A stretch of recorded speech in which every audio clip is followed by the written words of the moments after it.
Those are the 4 shadiest dudes ever. If you don't know, now you know. Okay.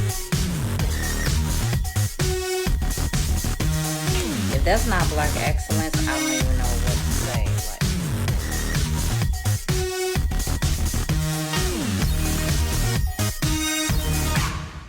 what it is, what it ain't, it's your girl Umbrella, and I am back with another video. I'm back with another video. Yes, it's going down. I just want to stop really quick and say hello to all the new subscribers. We are at 300 plus subscribers. Thank you, thank you, thank you for everybody that's been stuck here watching my videos, enjoying my content. Thank you very much for commenting on my videos and keeping up the dialogue. As you can see, I will respond to you. We're not out here, you know, not acting humble. That's what we're not gonna do on this channel, okay? So I just want to stop and tell y'all that I appreciate all the support, and I'm gonna do whatever it takes to keep going and keep the videos coming on this channel. Thank you for everyone that's subscribed. Thank you for everybody that's been holding it down.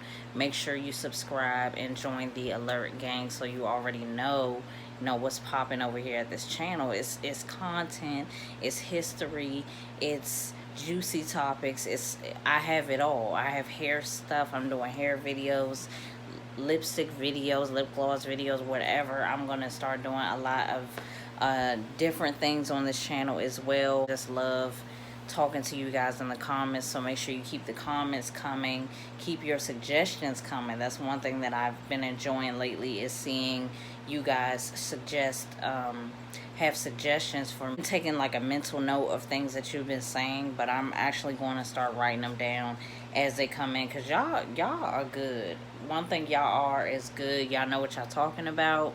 So, and based off of my videos, y'all got some really good suggestions of videos that I should do. So I just want to say thank you for that.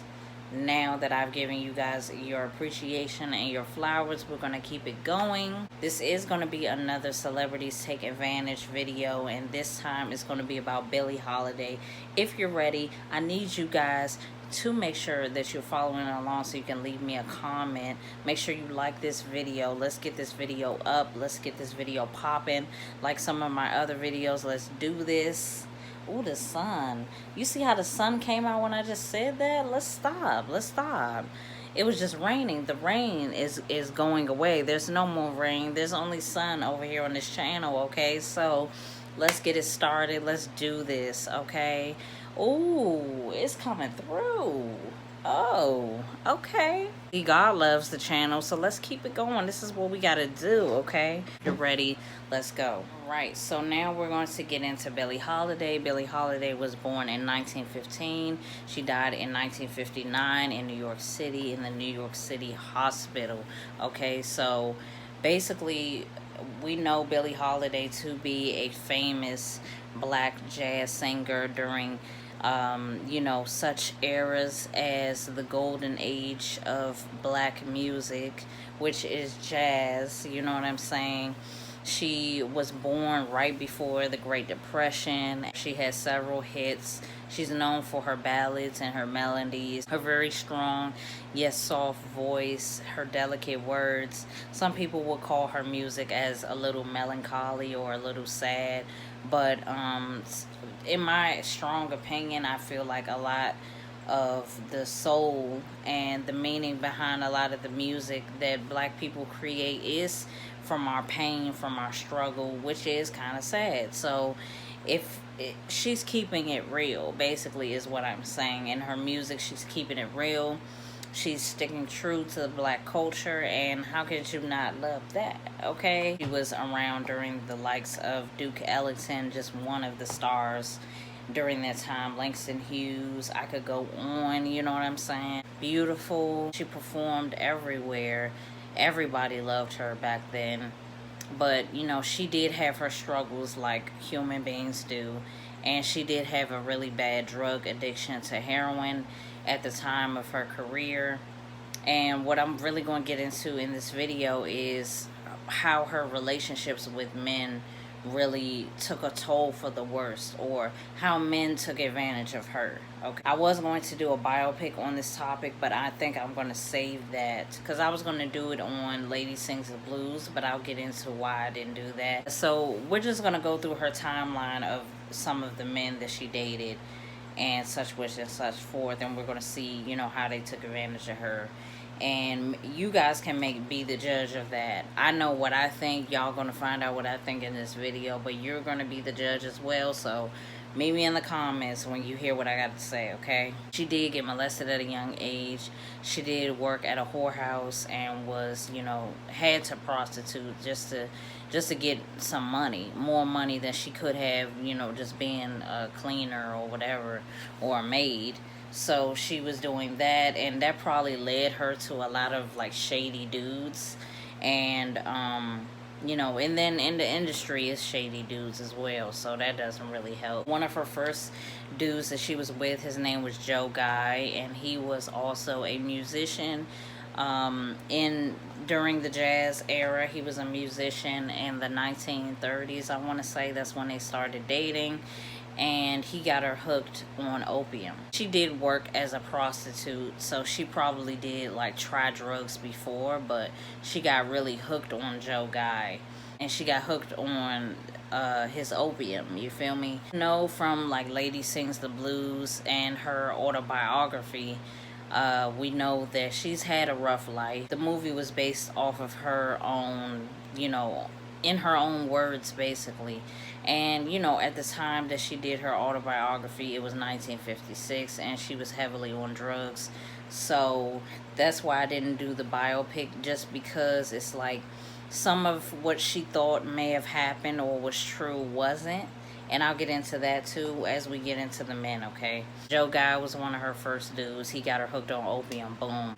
She had got arrested previously for like prostitution, but she had got out of jail, and she met a dude named Jimmy Monroe in the 1940s, and he is the one that got her hooked on heroin. He was a gangster, and you know, he used to rob people and stuff like that, rough people up for their money, and he is the one that was very shady, and people actually said that he was the worst type of parasite you can imagine. So that's what a lot of people said about him.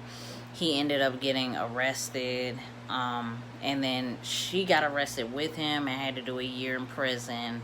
And when she got out, she was sober, and she had a concert, and she sold out her first concert out of jail. It sold out.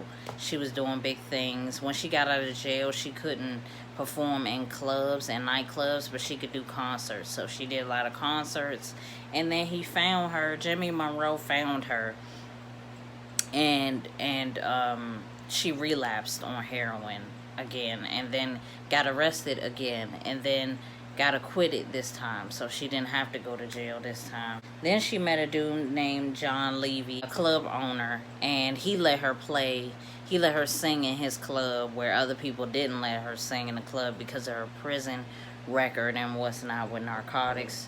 She fell for him or whatever. They started dating, and then he started using her, and then shortly after that she dipped and was out of that relationship, and then she met Louis McKay, aka Billie D. Williams, in the movie Lady Sings the Blues. First of all, he's in real life, he's not giving Billie D. Williams, okay? Let's just be clear about that. In real life, his you know, appearance is not giving Billie D. Williams. His everything is not giving Billie D. Williams. Louis McKay was like a wannabe gangster, you know, doing, you know, some type of business, some type, probably gambling or something like that. They met in 1955. She did her autobiography in 1956, and they got married in 1957. A little too soon if you ask me, but she probably was just in love. She ended up leaving that relationship because he took all her money and gambled it into some shady business deals, and the business deals had no money returns, okay? So she ended up out of money, and of course she had to just perform to get some kind of money back, but she was out of money and she left him because he was using her, period. So they was married still even after they broke up, and she kind of turned to drinking after that, because I can imagine, you being with a couple dudes and they all just don't work out is kind of like a bad vibe, you know what I'm saying? So Richard Pryor played Lester Young in the movie Lady Sings the Blues. 2 months after he had died, Billie Holiday was in the hospital from, symptoms from her drug use. And it's said that in the hospital they found drugs in there on her bedside, and they arrested her in the actual hospital because of that.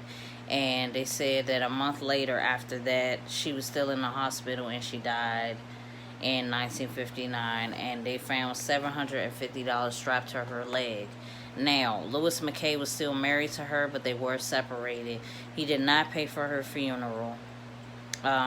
He was the sole owner of her estate. He did not pay for her funeral. He didn't pay for the funeral arrangements or nothing. He just took whatever he could from her estate. That means royalties that came in, he got it. You know what I'm saying? It probably changed after he got married. He remarried, because he remarried, had kids, whatever. But when he was still married to her, he definitely used all of that to his advantage. And then when he was finally ready to let it go, or he was finally secure within himself, he did that whole thing.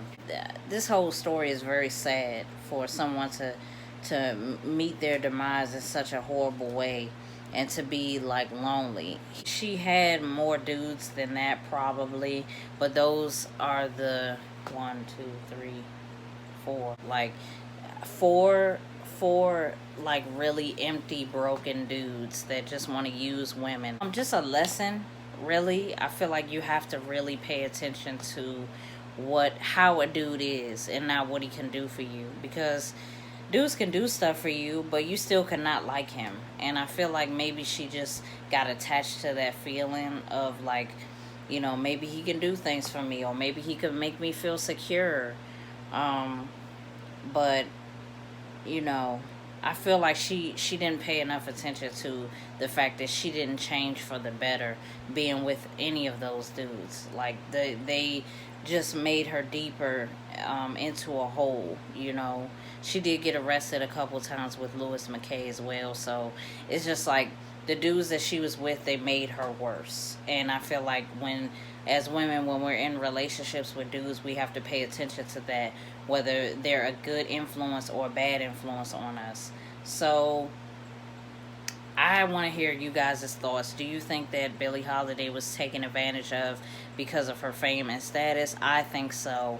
I 100% think that she was taken advantage of because of who she was, because of how much money she had, and because of her addiction, because of, everything about her. She got used by all of these men, and I just felt like that needed to be addressed, because she was a strong woman on her own. She'd been through a lot of things, and she definitely didn't need these creeps just like trying to sink their claws into her. Let me know what you guys think in the comments below. It's Ombre Alert. Make sure that you like and subscribe to this channel for more videos just like this. I will see you guys in the next video. Bye.